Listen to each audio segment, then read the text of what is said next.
Hello friends, welcome to एडुआ। आज हम लोग CTET एंड TET की एक नई सीरीज़ स्टार्ट करने जा रहे हैं फ्रेंड्स। ये कि बहुत ही ज़्यादा डिमांडेड सीरीज़ है। लोगों के हमें बहुत कॉल्स आ रहे थे, बहुत मैसेजेस आ रहे थे कि सर प्लीज़ इंग्लिश मीडियम में जो टीचर्स एलिजिबिलिटी टेस्ट होता है वो देना चाहते हैं, उनके लिए भी इंग्लिश में एक सीरीज़ स्टार्ट कीजिए। सो हमने आप लोगों की डिमांड को ध्यान में रखते हुए ये नई सीरीज़ स्टार्ट करने का डिसाइड किया है। एंड आज हम लोग चाइल्ड डेवलपमेंट एंड पेडागोजी, ये जो पेपर आपका 1 और 2 होता है, दोनों पेपर्स के लिए कॉमन सिलेबस है चाइल्ड डेवलपमेंट का, तो उसको आज हम लोग स्टार्ट करेंगे। डिटेल में देखेंगे, हम लोग पूरा सिलेबस को अच्छे से कवर करेंगे, हर एक टॉपिक को ध्यान से बहुत ही इजी वे में पढ़ने की कोशिश करेंगे। तो चलिए फ्रेंड्स स्टार्ट करते हैं। ओके, सबसे पहले फ्रेंड्स हम लोग स्टार्ट करें, ये जो सब्जेक्ट है चाइल्ड डेवलपमेंट एंड पेडागोजी, इसका एग्जैक्ट मीनिंग हमको पता होना चाहिए और इसकी रिक्वायरमेंट क्यों है, क्यों हमें ये सब्जेक्ट पढ़ना है। CTET या फिर महाराष्ट्र TET जो एग्ज़ाम होती है उसमें ये सब्जेक्ट क्यों रखा गया है, इसकी ज़रूरत क्या पड़ गई। बिकॉज दूसरे पेपर्स भी हैं, दूसरे सब्जेक्ट्स भी हैं, साइंस है, मैथमेटिक्स है, सारे आपके एग्जाम में आने वाले हैं। ये जो चाइल्ड डेवलपमेंट एंड पेडागोजी है, इसका पेपर क्यों रखा गया, इसका बेसिक रीज़न क्या है, इसको जानना बहुत ज़रूरी है। फ्रेंड्स देखिए, आप लोग टीचर बन जाएंगे तो टीचर बनने के बाद आप किसको पढ़ाने वाले हैं? स्टूडेंट्स को, छोटे बच्चों को, राइट। तो जिनको आप पढ़ाने वाले हैं, यानी कि आप बच्चों को पढ़ाने वाले हैं, उनके ओवरऑल ग्रोथ और डेवलपमेंट में आपका बहुत बड़ा योगदान रहने वाला है।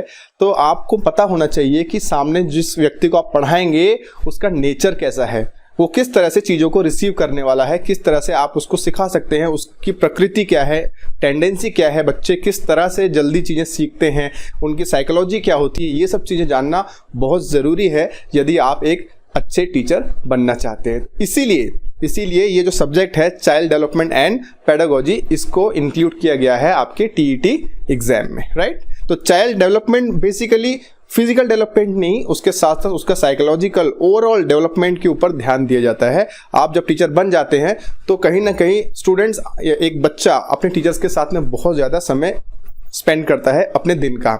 इसीलिए टीचर्स के लिए बहुत ज़रूरी है कि वो ये चीज़ समझें कि स्टूडेंट्स की growth, mental and physical, okay, दोनों, इंटेलेक्चुअल, इमोशनल, एवरीथिंग जो ग्रोथ होती है उसमें आप अपना योगदान पूरी तरह से दे सके, राइट। देन पेडागोजी, ये पेडागोजी का मतलब क्या है?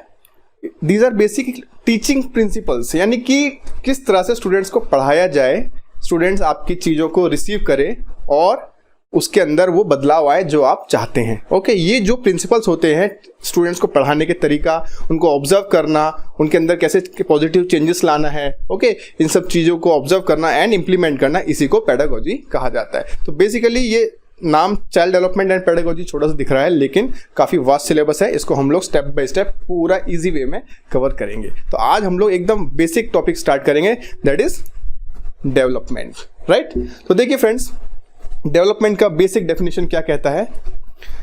Development refers to the biological and psychological changes which take place in a human being starting from conception to the end of adolescence. देखिए, बेसिकली अगर आपको मैं पूछूं कि डेवलपमेंट अगर एक चाइल्ड का करना है तो कब स्टार्ट होना चाहिए डेवलपमेंट, है ना, तो most of the people will say कि जैसे ही बच्चा स्कूल में एडमिशन ले लेता है या फिर प्ले ग्रुप में एडमिशन लेता है तो उसका डेवलपमेंट वहाँ से स्टार्ट हो जाता है, राइट। लेकिन कहीं ना कहीं ये बात उतनी सही नहीं है। बिकॉज देखिए, डेवलपमेंट में क्या क्या आता है? फिजिकल डेवलपमेंट आएगा एंड उसका इंटेलेक्चुअल डेवलपमेंट आएगा, मेंटल डेवलपमेंट आएगा, साइकोलॉजिकल डेवलपमेंट आएगा, इमोशनल डेवलपमेंट आएगा। तो अगर आप देखें डेवलपमेंट की शुरुआत कब से होती है, तो एकदम जैसे ही एक मदर एक बच्चे को कंसीव कर लेती है, एक बेबी एक अपनी माँ के वूम में आ जाता है, ओके, गर्भ में आ जाता है, तभी से उसका डेवलपमेंट स्टार्ट हो जाता है ना। देखिए वही चीज़ कही गई है, development refers to the biological and psychological changes which take place in human being starting from conception. जैसे ही कंसीव किया मदर ने चाइल्ड को, तभी से उसका डेवलपमेंट स्टार्ट हो गया है। आजकल तो आप लोग ये कॉन्सेप्ट भी देख रहे होंगे कि जब मदर्स के वूम में बेबी होते हैं तो उनके लिए भी अलग अलग टाइप के थेरेपीज होती हैं, योगा वगैरह होते हैं ना। जब बच्चा बॉर्न नहीं हुआ है उसके पहले भी आजकल जो गर्भ संस्कार वगैरह बहुत सारी चीज़ें चालू हुई हैं आजकल, तो वो इसीलिए की गई हैं बिकॉज जब बच्चा कंसीव हो जाता है, जब वो वूम में होता है, मदर के गर्भ में होता है, तभी से उसका डेवलपमेंट स्टार्ट हो जाता है। वो चीज़ों को वहीं से रिसीव करना स्टार्ट कर देता है। नॉट ओनली फिजिकल ग्रोथ, उसका जो साइकोलॉजिकल डेवलपमेंट है वो भी कहीं ना कहीं मदर के वूम में ही स्टार्ट हो जाता है, राइट। तो इसीलिए कहा जाता है कि जो डेवलपमेंट है वो कब स्टार्ट होता है, from conception of the baby till he reaches the age of adolescence, यानी कि जब वो 17-18 साल का जब तक नहीं होता तब तक उसका कंटिन्यूअस डेवलपमेंट होता रहता है। उसके बाद में भी होता है, लेकिन जो रैपिड डेवलपमेंट होता है, ओके, जो रैपिड ग्रोथ होती है वो टिल एडोलसेंस होती है। उसके बाद में भी चेंजेस होते हैं, लेकिन फिर उतने रैपिड नहीं होते जितने कि ये जो बर्थ से लेके एडोलसेंस का जो एज है उसके बीच में होता है। अब आप लोग सोच रहे होंगे कि एडोलसेंस, ये जो अलग अलग एज ग्रुप्स हैं, तो पर्टिकुलर उसकी एजेस क्या होती हैं वो भी हमको पता होना चाहिए। चलिए वो देख लेते हैं। देखिए अलग अलग एज ग्रुप्स हैं वैसे तो, जैसे आप यहाँ पे मैंने पूरे दिए हुए हैं। इसके अलावा भी इसमें कुछ डिफरेंस हो सकते हैं, यानी कि अगर आप न्यू बॉर्न कोई बेबी होता है तो हम कब तक बोल सकते हैं कोई बेबी न्यू बॉर्न है, जब तक कि वो 2 महीने का नहीं हो जाता, ठीक है। देन इन्फेंट जो स्टेज होता है, इन्फेंट वो कब तक रहता है, from the age of 2 month to 1 year, यानी 2 महीने से लेके 1 साल तक के बच्चे को हम लोग इन्फेंट कहते हैं। देन टॉडलर, टॉडलर यानी कि 1 साल से 4 साल के बीच में जो बच्चे होते हैं उनको हम टॉडलर्स कहते हैं। कुछ कुछ किताबों में आपको ये एज ग्रुप 1 to 3 ईयर्स भी मिल सकता है, तो ज़्यादा परेशान होने की जरूरत नहीं है, जस्ट आपकी इन्फॉर्मेशन के लिए है। एक बेसिक इन्फॉर्मेशन होनी चाहिए कि अगर आपको टॉडलर कहा है तो वो टॉडलर किस एज ग्रुप को कहा जा रहा है। तो 1 से 4 साल के बीच में जो बच्चे हैं उनको हम टॉडलर्स कह सकते हैं। Then preschooler, preschooler यानी कि एक्चुअल जो स्कूल स्टार्ट होता है क्लास 1, उसके पहले जो हम नर्सरी वगैरह डालते हैं ना बच्चों को, तो वो जो एज ग्रुप के बच्चे उनको प्री स्कूलर कहते हैं, एंड उनका एज ग्रुप है 4 to 6 years. Then school age child, अब स्कूल एज जब स्कूल में एडमिशन करना है यानी कि 6 to 11 ईयर्स में आप स्कूल में एडमिशन कर सकते हो। एंड एडोलसेंस यानी कि 11 से लेके 18 ईयर्स का जो एज ग्रुप है, 11 साल से 18 साल के बीच में जो एज ग्रुप होता है उसको एडोलसेंस एज कहते हैं। और वो बहुत ही ज़्यादा इंपॉर्टेंट होता है फ्रेंड्स, किसी भी बच्चे के पर्सनैलिटी को ग्रूम करना है तो ये जो एज ग्रुप है 11 to 18 के बीच में उन पे बहुत ध्यान देना होता है। इसीलिए टीचर्स का बहुत ज़्यादा इंपॉर्टेंट रोल है किसी भी स्टूडेंट के, किसी भी चाइल्ड के प्रॉपर डेवलपमेंट में, इसीलिए हम लोग ये सब्जेक्ट पढ़ रहे हैं, राइट। तो फ्रेंड्स आई होप कि आपको एग्जैक्टली जो डेवलपमेंट, स्टूडेंट का डेवलपमेंट है, चाइल्ड का डेवलपमेंट है, उसका मतलब समझ में आ गया होगा। और अलग अलग एज ग्रुप क्या हैं वो भी हमने यहाँ देख लिए हैं। ये एज ग्रुप्स का बहुत इंपॉर्टेंस है, इसलिए इसको ध्यान से समझ लीजिए, नोट डाउन कर लीजिए। चलिए आगे बढ़ते हैं। ओके, अब देखिए, okay, development is a process of growth of a human being in collaboration with external environment. देखिए डेवलपमेंट जब होता है किसी भी ह्यूमन बीइंग का तो वो आइसोलेशन में नहीं होता है, राइट। एक तो उसके खुद के कुछ फिजिकल फीचर्स होंगे, एट्रीब्यूट्स होंगे, उसकी क्वालिटीज होंगी, उसका नेचर होगा, उसका बिहेवियर होगा, वो उसका खुद का हो गया। फिर उस बिहेवियर के साथ, अपनी क्वालिटीज़ के साथ वो किस तरह से बाहर के एनवायरनमेंट से इंटरेक्ट करता है, ओके, इससे भी उसका डेवलपमेंट होता है। एक बच्चा है, वो घर पे है जब तक छोटा है, ठीक है, उसके अंदर कुछ उसका स्वभाव बन गया, उसकी क्वालिटी है, उसके बिहेवियर के पैटर्न्स बन गए। फिर वो स्कूल जाता है, स्कूल में वो किस तरह से अपने फ्रेंड्स के साथ मिंगल अप होता है, किस तरह से उनके साथ डील करता है, ओके, किस तरह से वो टीचर्स के साथ में डील करता है, इन सब चीज़ों का भी उसके ऊपर बहुत ज़्यादा असर पड़ता है। घर में भी घर का एनवायरनमेंट कैसा है, घर में उसके जो पेरेंट्स हैं या फिर और बाकी लोग हैं जो फैमिली मेम्बर्स हैं, किस तरह से उसके साथ बिहेव करते हैं, उसके सामने किस तरह से बिहेव करते हैं, उसका उसके डेवलपमेंट पे बहुत बड़ा इम्पैक्ट पड़ता है। सिमिलरली स्कूल में उसके जो फ्रेंड्स हैं, उसके जो टीचर्स हैं, उसके साथ किस तरह से बात करते हैं, कैसा व्यवहार कर रहे हैं, ओके, वो किस तरह से वहाँ परफॉर्म कर रहा है, उसको कितनी अपॉर्चुनिटी मिल रही है और किस तरह से वो उनमें इन्वॉल्व हो रहा है, इन सभी चीज़ों का, यानी कि इंटरनली का मतलब क्या हो गया, स्टूडेंट की खुद की क्वालिटीज़, उसकी खुद के एट्रीब्यूट्स, एंड एक्सटर्नल मतलब उसके आसपास का वातावरण, उसके आसपास का एनवायरनमेंट, जिसमें उसका फैमिली एनवायरनमेंट भी आता है एंड उसके स्कूल का एनवायरनमेंट भी आ जाता है। तो इन सब चीज़ों से मिलकर एक अच्छी पर्सनैलिटी बनती है, और इसीलिए कहा जाता है कि the process of development is the growth of a human being in collaboration with external environment. उसके खुद की क्वालिटीज और एक्सटर्नल एनवायरनमेंट के साथ में मिलकर जो पर्सनैलिटी बनती है वो भी कहीं ना कहीं डेवलपमेंट का एक हिस्सा है, right. Then individual progresses from dependency to increasing autonomy. देखिए, जब बच्चा छोटा होता है, जब बच्चा एकदम छोटा होता है, आप सोच लीजिए इन्फेंट है, ओके, एक साल तक का बच्चा है, तो वो एकदम डिपेंडेंट है, अपने मदर के ऊपर डिपेंडेंट है, अपने पेरेंट्स के ऊपर डिपेंडेंट, क्योंकि वो खुद से कुछ कर ही नहीं सकता। लेकिन जैसे जैसे समय बढ़ता है, वो टॉडलर्स की एज ग्रुप में आता है, यानी कि 1 से 4 साल का हो जाता है, फिर वो क्या है, खुद से चीज़ें करने लगता है, थोड़ा थोड़ा वो वॉक कर सकता है, वो अपने पसंद का काम कर सकता है, वो छोटा मोटा सामान उठा के खेल सकता है, राइट। उसको कुछ चाहिए तो वो बोल सकता है, यानी कि वो धीरे धीरे डिपेंडेंसी से इंडिपेंडेंसी की तरफ जा रहा है, राइट। पहले वो पूरा का पूरा अपने पेरेंट्स पे डिपेंडेंट था, लेकिन जैसे जैसे वो थोड़ा थोड़ा ग्रो करने लगा, उसकी समझ बढ़ने लगी, फिर वो अपने मुताबिक खुद से कुछ कुछ काम करने लगा, तो वो डिपेंडेंसी से इंडिपेंडेंसी की तरफ जाने लगा। तो डेवलपमेंट में क्या क्या होता है कि एक चाइल्ड जो है वो डिपेंडेंसी से इंडिपेंडेंसी की तरफ जाता है, ऑटोनोमी की तरफ जाता है। ऑटोनोमी मतलब खुद से अपने डिसीजन ले सके, खुद से अपने काम कर सके, राइट। सो ये भी एक इंपॉर्टेंट फीचर होता है डेवलपमेंट का, यानी अगर कोई बच्चा अच्छे से डेवलप कर रहा है तो कहीं ना कहीं वो ऑटोनोमी की तरफ जा रहा है, खुद से अपने काम करने सीख रहा है, राइट, डिसीजंस ले पा रहा है। Then growth of a child takes place in 4 areas. देखिए, कोई भी चाइल्ड है, कोई भी बच्चा है, कोई भी स्टूडेंट है, तो उसका ग्रोथ सिर्फ फिजिकल होगा, उसी को डेवलपमेंट नहीं कहा जाएगा, है ना। फिजिकल एक पार्ट है, मतलब ग्रोथ का एक सेक्शन है फिजिकल ग्रोथ, लेकिन सिर्फ फिजिकल ग्रोथ होता है कि सब कुछ नहीं। उसका फिजिकल ग्रोथ, उसका इंटेलेक्चुअल ग्रोथ, उसका इमोशनल ग्रोथ, है ना, ये सब चीजें भी पूरा मिलाकर एक ओवरऑल डेवलपमेंट का हिस्सा होते हैं। तो देखिए, वही चीज बताई गई है, एक तो फिजिकल ग्रोथ सबसे ज्यादा इंपॉर्टेंट है, राइट, साथ में उसका इंटेलेक्चुअल ग्रोथ, उसका माइंड भी उसी तरह से डेवलप होना चाहिए, उसका इमोशनल ग्रोथ होना चाहिए, and social growth. Social growth भी बहुत ज़्यादा इंपॉर्टेंट है कि वो लोगों के साथ किस तरह से मिल पाता है, आसपास के एनवायरनमेंट में अपने आप को किस तरह से अडेप्ट करता है, किस तरह से घुलता मिलता है। सिर्फ कोई बहुत इंटेलिजेंट हो गया लेकिन he is not social, then उसको लाइफ में बहुत प्रॉब्लम होने वाली है, क्योंकि अगर वो लोगों के साथ में नहीं चल सकता, लोगों के साथ मिल के टीम में काम नहीं कर पाएगा, तो बहुत सारी परेशानियाँ आएंगी उसको लाइफ में, है ना। तो इसीलिए आपको किसी भी स्टूडेंट को एक अच्छा इंसान बनाना है तो उसको फिजिकल ग्रोथ कैसी हो रही है इसका ध्यान रखना बहुत ज़रूरी है। उसके साथ साथ उसका इंटेलेक्चुअल लेवल भी ग्रो हो रहा है कि नहीं हो रहा है, ये एक टीचर का रिस्पॉन्सिबिलिटी है कि उसे देखते रहना है, उसको ऑब्जर्व करना है कि भाई ये स्टूडेंट है मेरा,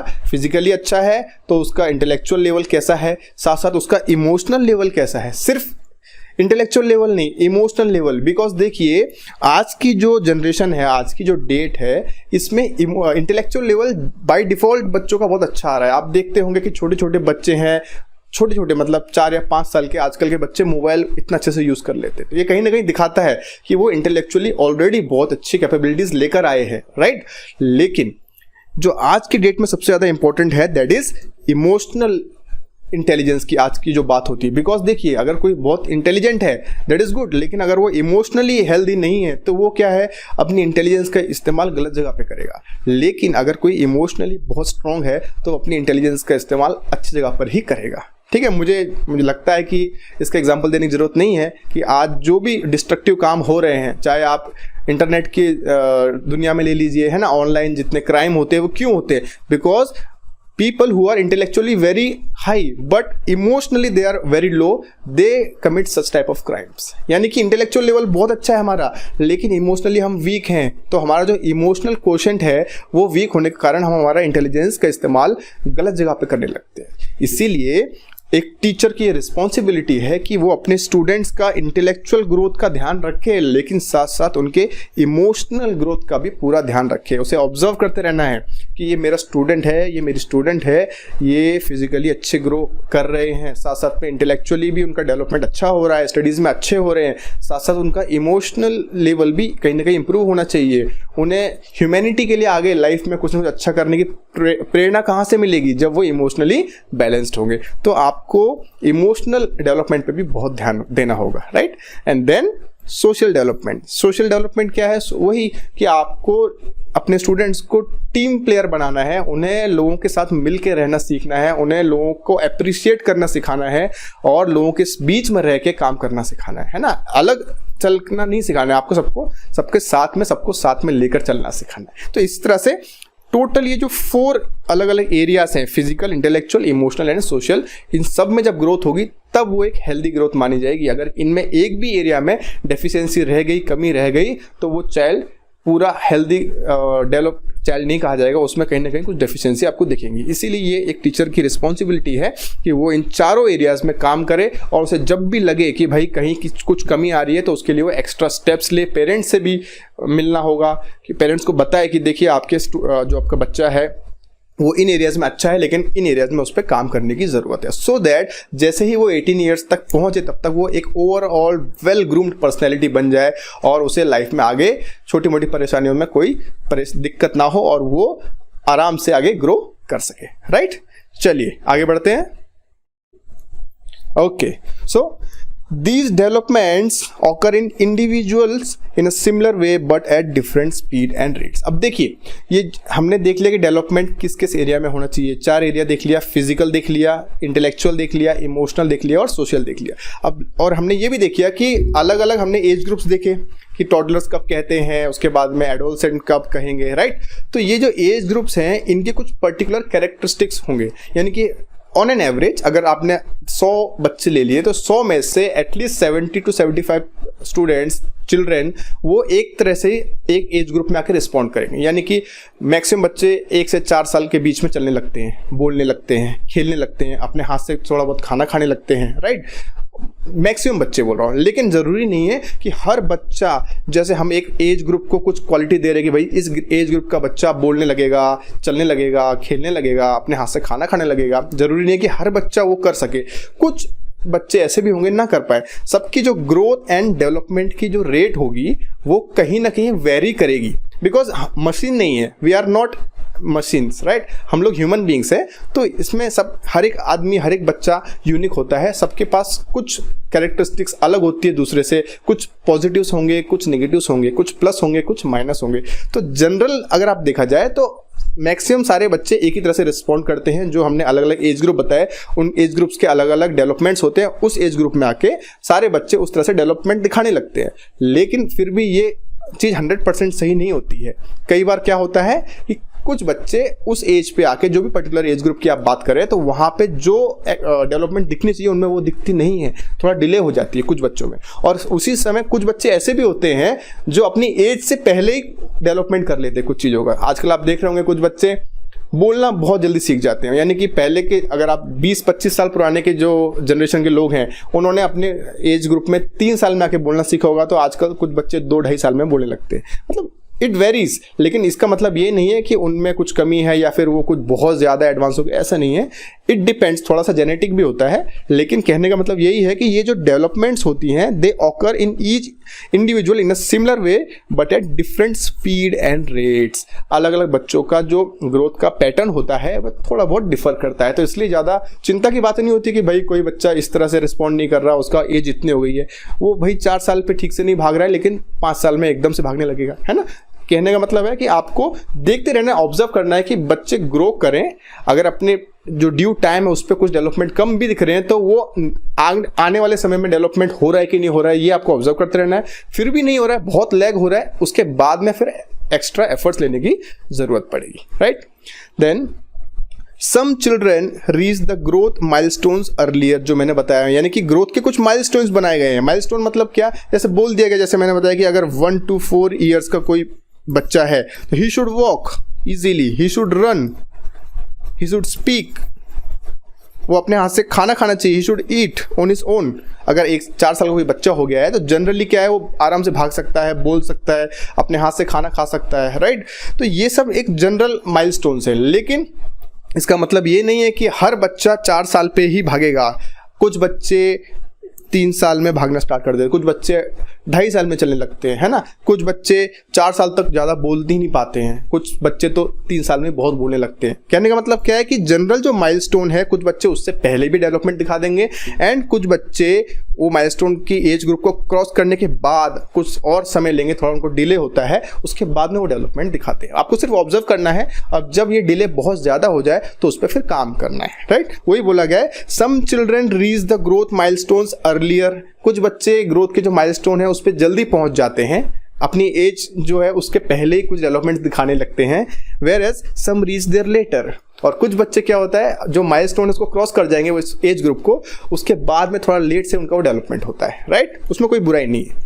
but most of them reach around the time of average. यही मैंने बताया था कि जनरली 100 में से 75 बच्चे, ये जो एवरेज टाइम पीरियड होता है, यानी माइलस्टोन कुछ भी दिए गए हैं कि 1 से 4 साल में बच्चे में ये डेवलपमेंट होनी चाहिए, तो जनरली सारे बच्चे वही एज ग्रुप में जाके वो पर्टिकुलर डेवलपमेंट दिखाने लगते हैं। हमको पता होना चाहिए कि किस एज ग्रुप में क्या डेवलपमेंट होता है और ऑब्जर्व करते रहना है कि उस एज ग्रुप के जो मेरे स्टूडेंट्स हैं, जो हमारे बच्चे हैं, उनमें वो डेवलपमेंट हो रहा है कि नहीं। अगर थोड़ा डिले हो रहा है तो पैनिक नहीं करना है, ऑब्जर्व करना है कि कोई बात नहीं, डिले हो गया है लेकिन जल्दी से वो रिकवर कर रहा है कि नहीं, आने वाले समय में नहीं रिकवर कर पा रहा है फिर भी, तो फिर उस पर हमको एक्शन लेना होगा, कुछ ना कुछ उस पर काम करना होगा, राइट। तो ये कुछ बहुत इंपॉर्टेंट बातें हैं रिगार्डिंग डेवलपमेंट। हमको बहुत रिजिड ऐसा कुछ नहीं होता कि भाई इतने एज ग्रुप का बच्चा है तो उसको ये सब आना ही चाहिए, वो इस तरह से उसको परफॉर्म करना ही चाहिए, डेवलपमेंट दिखने ही चाहिए। वी आर ह्यूमन बींग्स,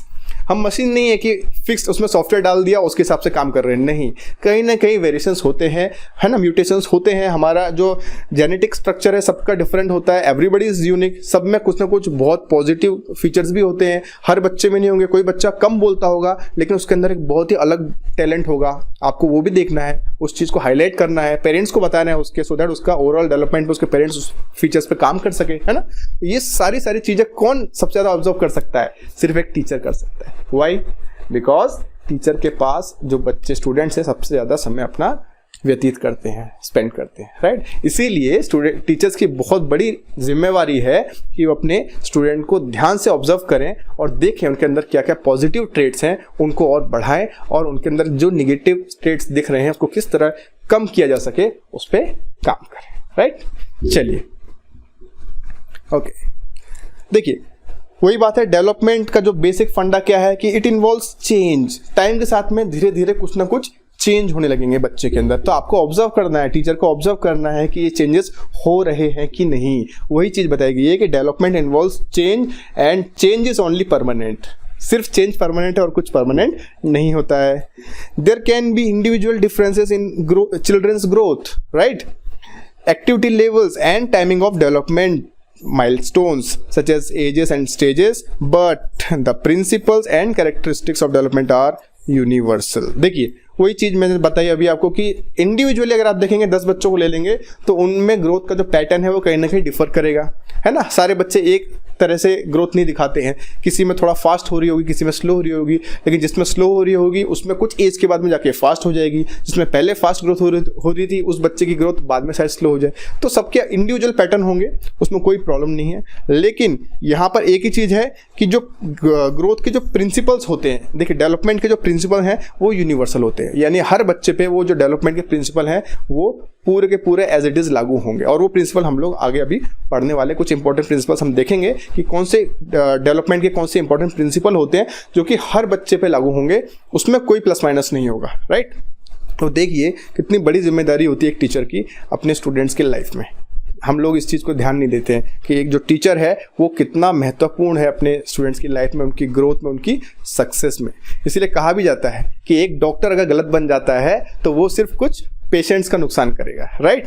और अगर एक इंजीनियर गलत बन जाता है तो हो सकता है वो एक इंडस्ट्री का नुकसान कर दे पूरी, लेकिन अगर एक टीचर गलत बन जाता है तो पूरी एक जनरेशन का नुकसान हो जाता है, पूरी की पूरी जनरेशन खराब हो सकती है। इसीलिए इस चीज़ को बहुत ध्यान से समझिए और इम्पोर्टेंस समझिए एक टीचर बनने का। और इसीलिए ये जो सब्जेक्ट दिया गया है चाइल्ड डेवलपमेंट एंड पेडागोजी, ये बहुत इंपॉर्टेंट सब्जेक्ट है, इंटरेस्टिंग सब्जेक्ट है और बहुत ईजी सब्जेक्ट है, लॉजिकल सब्जेक्ट है। कोई भी इसमें यहाँ पे ऐसी नई चीज़ नहीं है, जो भी मैं आपको यहाँ बता रहा हूँ वो आपको सब पता है, सिर्फ आपको सिस्टमैटिक वे में समझना है चीज़ों को और ध्यान में रखना है, राइट। चलिए अब हम देख लेते हैं what are the basic principles of development, development के बेसिक प्रिंसिपल जो यूनिवर्सल है, हर बच्चे पे लागू होंगे, क्या है? सबसे पहला है development is a continuous process. देखिए development is a continuous process. Continuous process क्यों? बिकॉज डेवलपमेंट कोई ऐसे झटके से हो जाती है क्या एक दिन में, कि बच्चा 4 साल का हुआ अब झटके से वो अचानक समझदार हो गया, या फिर बच्चा 5 साल का हुआ एक दिन में ही उसने कुछ नया एक्टिविटी करना स्टार्ट कर दिया, उसके पास कोई नई स्किल आ गई।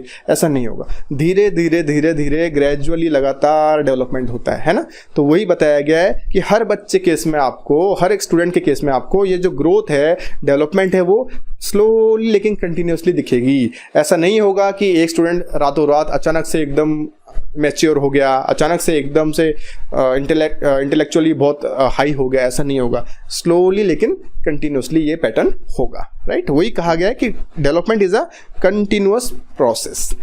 सो tempo of growth is not uniform, जैसा कि मैंने बताया कि लेकिन जो ग्रोथ का स्पीड होगी, जो पेस होगा ग्रोथ का, वो यूनिफॉर्म नहीं होगा। किसी किसी बच्चे में फास्ट ग्रोथ हो रही होगी, किसी बच्चे की स्लो चल रही होगी, किसी किसी बच्चे की इनिशियली स्लो होगी, एक एज ग्रुप पे जाके फास्ट हो जाएगी, है ना। तो ये यूनिफॉर्म नहीं होगी, सबकी अलग अलग होगी।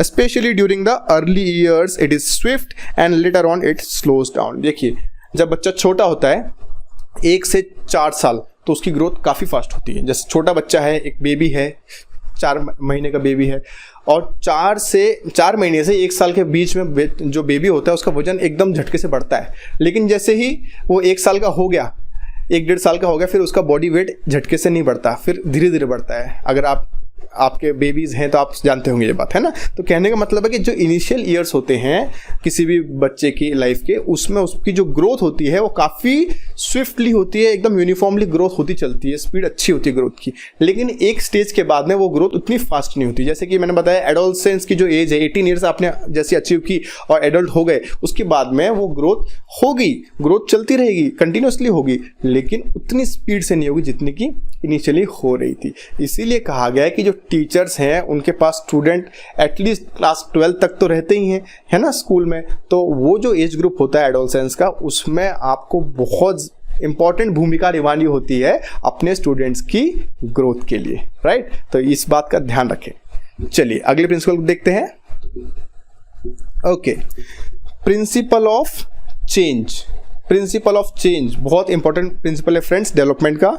देखिए क्या कहता है, nature and scope of development also changes with time.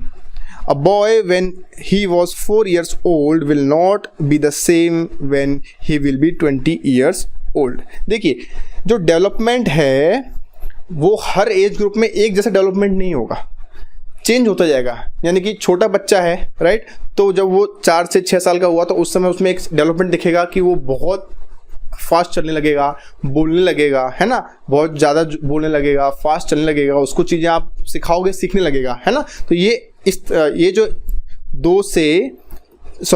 4 से 6 साल का जो 4 to 6 ईयर्स का जो एज ग्रुप होगा उसमें इस तरह का डेवलपमेंट होगा। लेकिन अब आप देखो 6 to 12 ईयर्स, तो इसमें कोई खास ऐसा चलने लगा, चल तो रहा था वो 6 ईयर्स पे भी अच्छा भाग रहा था, दौड़ रहा था। अब उससे 6 से 12 ईयर के बीच में कुछ और डेवलपमेंट होंगे, अलग टाइप के डेवलपमेंट हो जाएंगे। हो सकता है अभी उसको कुछ हॉबीज़ डेवलप होने लगे, हो सकता है कि वो स्पोर्ट्स एक्टिविटी में और अच्छा होने लगे, या फिर उसका पढ़ाई में इंटरेस्ट आने लगे, कुछ भी चेंजेस होंगे उसके अंदर बहुत सारे। और फिजिकल चेंजेस होने लगेंगे।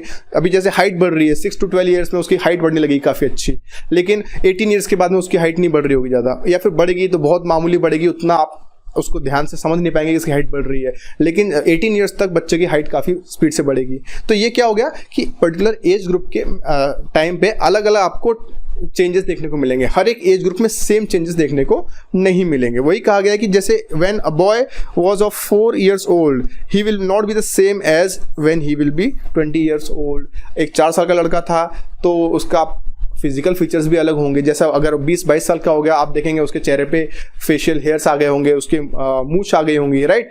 तो ये सब चेंजेस हो जाएंगे फिजिकली। इसीलिए जो डेवलपमेंट है उसका एक इंपॉर्टेंट प्रिंसिपल ये भी कहता है कि जो चेंजेस हैं ये अलग अलग टाइप के होंगे अलग अलग एज ग्रुप में जाके। हर एक एज ग्रुप में सेम चेंजेस देखने को नहीं मिलेंगे। जैसे जैसे एज बढ़ती जाएगी उसमें चेंजेस में भी डिफरेंस आने लगेगा।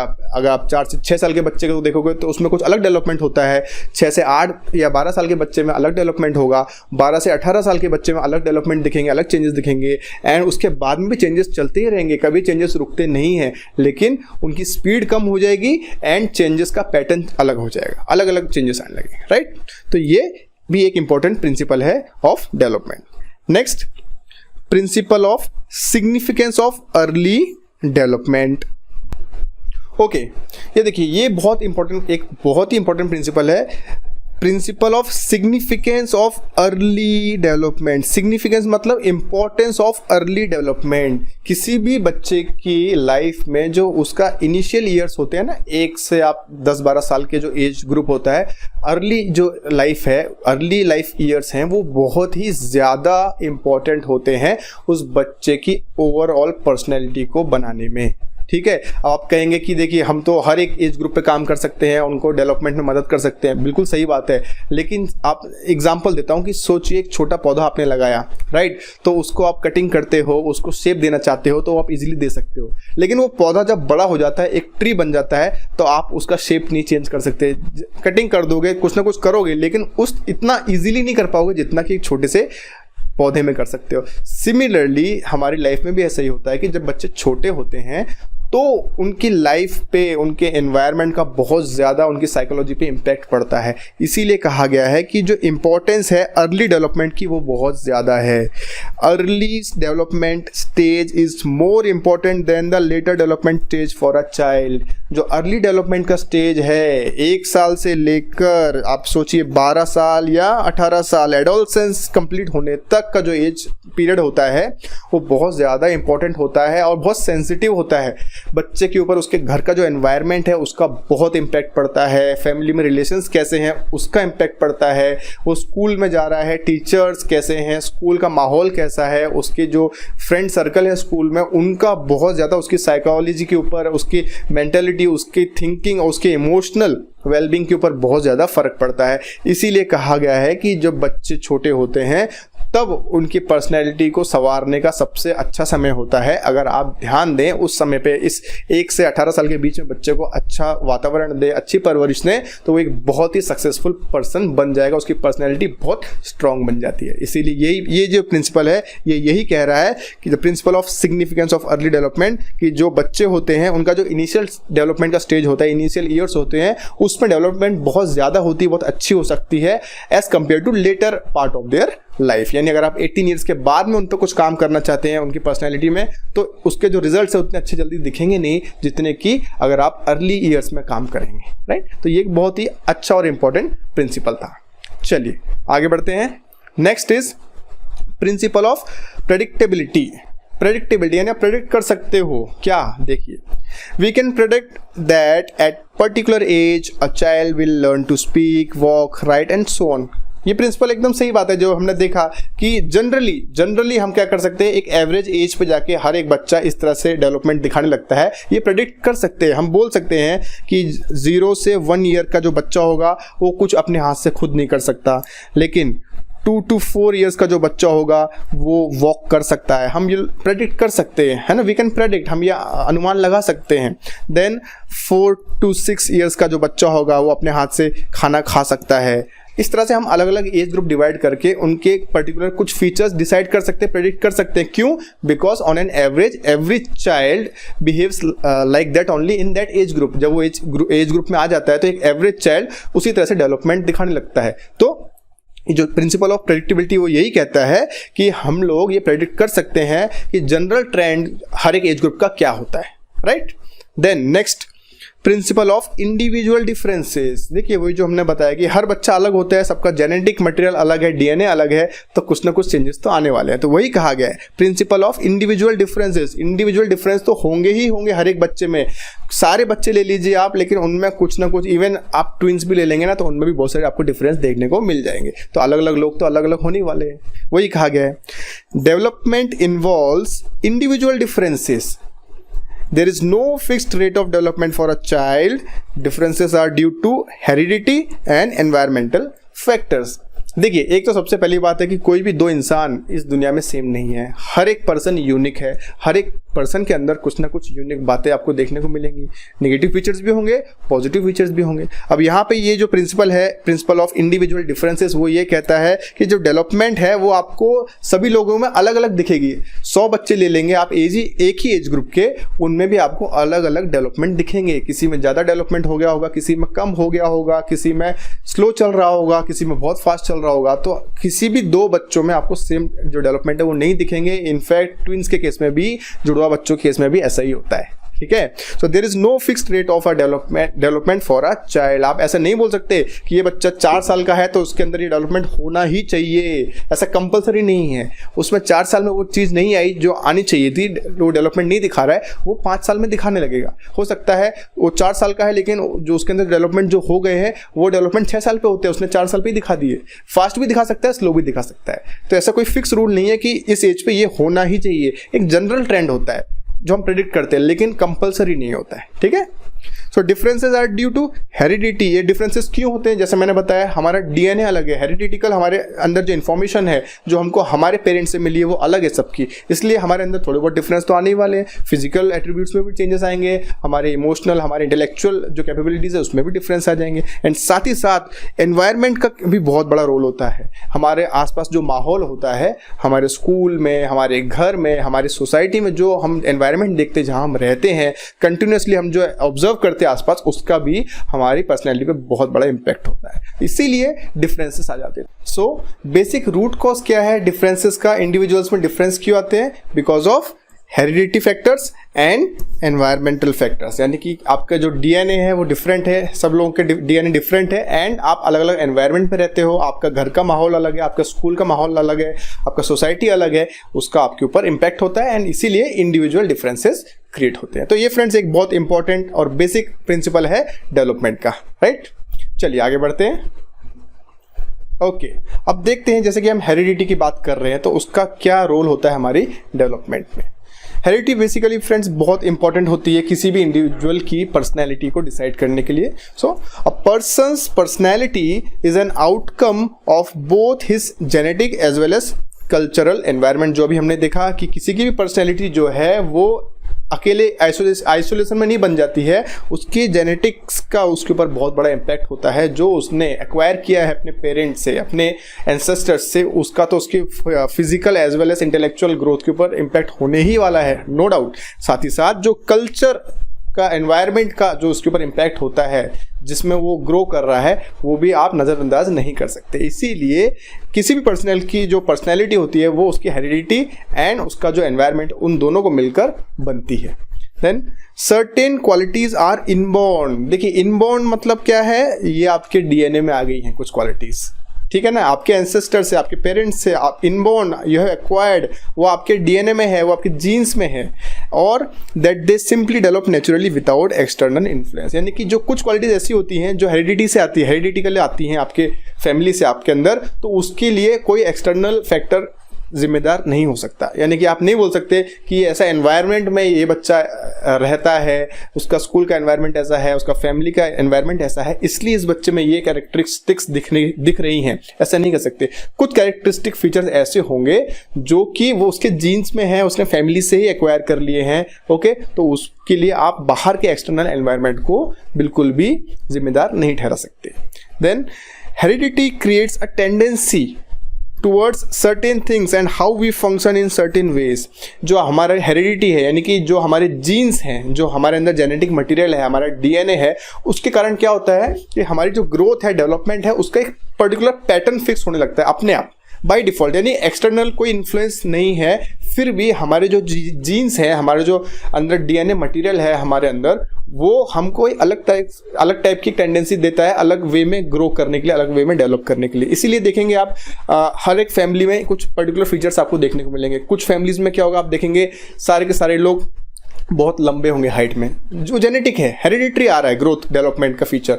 कुछ फैमिलीज में सब लोग बहुत ज़्यादा बोलते होंगे, कुछ फैमिलीज में लोग बहुत ज़्यादा ओवरवेट होंगे, बहुत ज़्यादा मोटे होंगे, मतलब ये हेरिडिटिकली आ रहा है, कोई एक्सटर्नली उनको इन्फ्लुएंस नहीं कर रहा है, वो उनकी फैमिली से उनको डीएनए मिल गया, उनके जीन्स में आ गया, तो वो फीचर्स उनकी फैमिली में चल रहे हैं, है ना। तो ये जो हेरिडिटी का जो इम्पैक्ट होता है हमारे डेवलपमेंट में, वो आप किसी भी केस में अवॉइड कर ही नहीं सकते, वो इनअवॉइडेबल है, एंड एक्सटर्नल फीचर्स का उसमें कोई लेने देना नहीं होता। वही चीज बताई गई है। फॉर एग्जांपल देखिए, tendency towards a certain body weight, जैसा कि मैंने बताया कि कई फैमिलीज में आप देखेंगे कि बड़े बच्चे बूढ़े सबके सब ओवरवेट हैं, कई फैमिलीज में सब लोग बहुत पतले पतले ही होते हैं, कई फैमिलीज में सब लोग बहुत लंबे लंबे होते हैं, है ना। कई फैमिलीज में लोग बहुत ज़्यादा इंटेलेक्चुअली हाई हैं, बहुत ही एक फैमिली में सभी लोग साइंटिस्ट बन गए हैं। क्यों? ये उनके जीन्स में आ गया है, तो वो फीचर्स वो बाद में एग्जिबिट करता है आउटर वर्ल्ड में, राइट।